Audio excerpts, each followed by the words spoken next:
नमस्ते दोस्तों, क्या आप भी सरकारी नौकरी करते हैं और आपकी सैलरी से हर महीने पीएफ कटता है? तो ये वीडियो आपके लिए बहुत ही खास होने वाली है। ईपीएफओ ने साल 2025 के साथ पीएफ से जुड़े कुछ नियमों में ऐसे 5 बड़े चेंजेस किए हैं जो आपकी ज़िंदगी को और भी आसान बना देंगे। अब पीएफ का काम होगा सुपरफास्ट और झंझट मुक्त। तो चलिए बिना किसी देरी के जानते हैं ये 5 बड़े चेंजेस कौन से हैं। पहला और सबसे बड़ा चेंजेस, अब प्रोफाइल में जानकारी बदलवाना बिल्कुल आसान हो गया है।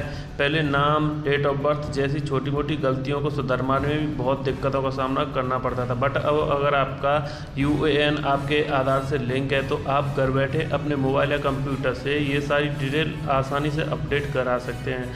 अब एम्प्लॉयर की मंजूरी के लिए इंतजार करने की ज़रूरत नहीं है। हालांकि अगर आपका यूएएन पुराना है तो कभी कभी मंजूरी लग सकती है, लेकिन कुल मिलाकर यह प्रोसेस पहले से बहुत ज़्यादा सरल हो गया है ना कमाल की बात। दूसरा और बड़ा धमाका, नौकरी बदलते ही पीएफ ट्रांसफ़र की टेंशन ख़त्म। 15 जनवरी 2025 से अगर आपका नया और पुराना यूएएन एक ही आधार कार्ड से लिंक है तो आपका पीएफ अकाउंट में अपने आप ट्रांसफ़र हो जाएगा। आपको वो अब नहीं तो पुरानी कंपनी के चक्कर काटने पड़ेंगे, नई कंपनी के अप्रूवल लेना होगा। ईपीएफओ ने एक ऐसा ऑटोमेटिक सिस्टम बना दिया है जो आपके अकाउंट को ट्रैक करके खुद ही ट्रांसफ़र कर देगा। अब आपका कीमती समय और मेहनत दोनों बचेंगे। तीसरा और बहुत ही ज़्यादा महत्वपूर्ण बदलाव, जॉइंट डिक्लेरेशन का प्रोसेस भी अब पूरी तरह से डिजिटल हो गया है। 16 जनवरी 2025 से ईपीएफओ ने सदस्यों को 3 कैटेगरी में डिवाइड किया है। जिनका यूएएन आधार से लिंक है वो तो अब जैसा कि मैंने पहले बताया कि ऑनलाइन ये काम करा लेंगे।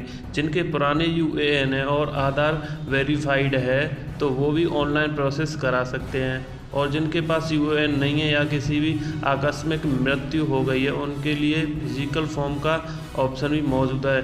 नाम, डेट ऑफ बर्थ या जेंडर में गलती सुधरवाना अब सच में आसान हो गया है। नंबर 4, पेंशनर्स के लिए सबसे बड़ी खुशखबरी, अब आप देश के किसी भी बैंक से पेंशन पा सकते हैं। ईपीएफओ ने जनवरी 2025 से सेंट्रलाइज्ड पेंशन पेमेंट सिस्टम यानी कि सीपीपीएस शुरू कर दिया है। पहले पेंशन के लिए एक फिक्स बैंक में जाना पड़ता था, बट अब ऐसा नहीं है। बस आपका बैंक अकाउंट यूएएन और केवाईसी से लिंक होना चाहिए। आपकी पेंशन सही समय पर और सही अकाउंट में पहुंचेगी। और डिजिटल लाइफ सर्टिफिकेट जमा करना अब पहले से भी आसान हो गया है। अगर गलती से भी कोई क्लेम गलत ऑफिस में चला गया है तो वो अपने आप सही जगह पहुंच जाएगा। अब पेंशनर्स को बैंक के या स्टेट बदलने की कोई टेंशन नहीं है। और अब लास्ट में 5वां चेंजेस, ज़्यादा सैलरी वालों के लिए ईपीएफओ ने एक यूनिफॉर्म पेंशन पॉलिसी लागू कर दी है। इससे ज़्यादा सैलरी पाने वाले कर्मचारियों को पेंशन से ज़्यादा ट्रांसपेरेंसी और फैसिलिटी मिलेगी। पेंशन का कैलकुलेशन अब एक साफ सुथरे फॉर्मूले पर होगा। जो कंपनियां पहले छूट में थी उन्हें भी अब ट्रस्ट के नियमों का पालन करना होगा। और एरियर्स और ड्यूज़ की रिकवरी अब साफ़ हो गई है।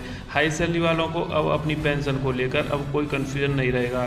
तो दोस्तों ये तो अभी शुरुआत है। ईपीएफओ ने फ्यूचर में और भी कई कमाल के चेंजेस लाने वाला है, जैसे कि एटीएम कार्ड की सुविधा जिससे आप सीधे पीएफ से पैसे निकाल सकेंगे। उनका आईटी सिस्टम और भी ज़्यादा अपग्रेड हो रहा है जिससे क्लेम सेटलमेंट और दूसरी सेवाएं और भी फास्ट हो जाएंगी। और फ्यूचर में तो आप अपने पीएफ को इक्विटी में भी इन्वेस्ट कर पाएंगे जिससे आपके रिटर्न बढ़ने के चांस हैं।